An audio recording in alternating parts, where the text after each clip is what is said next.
Yeah, when I received the phone call, I was quite surprised, just knowing that there were so many good applications going towards it.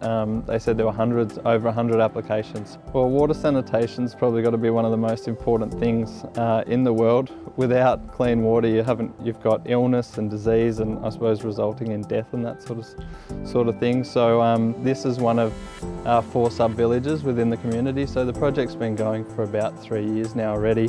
So 2 of the villages have already been completed, and we're up to the 3rd village now. So it's like all the cousins and things seeing their other family members having, the clean water and the sanitation and those sorts of things. So the Reece Grant really at this stage in the project, because it's been going for so many years, most of the training's been done, and they just needed some materials.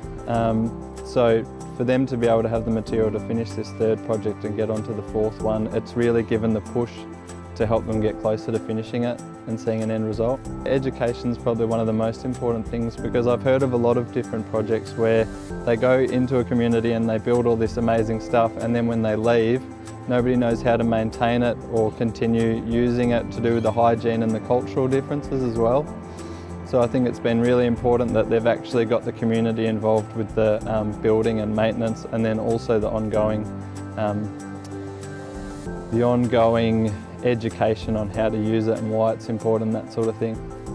Speaking to a few of the people from the Red Cross, water projects like this enable them to spend more time on education and health and things that will improve the community, rather than spending a day labouring away trying to find clean water and that sort of thing. So the first part is to actually protect the spring by physical barriers, and then using piping water lines from the spring, gravity fed down to the communities where they've got storage tanks, and then from there they produce like a communal garden tap and hopefully toilets for each of the individual houses, because there's approximately 280 people throughout these different villages, so I think it was 75 or 80 families.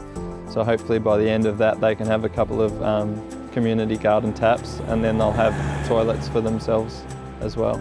The things that we take for granted growing up in Australia, clean water and sanitation and education and all that. Something that we'd talked about that we were going to be involved with in the next couple of years, but because the Reece Grant came along, it was just something that really sort of came at the right time to get involved. So hopefully in the next couple of years that we can do a trip over there and see how the Reece Grant's actually worked and what it's done for the communities and how it's impacted their lives. That would be great.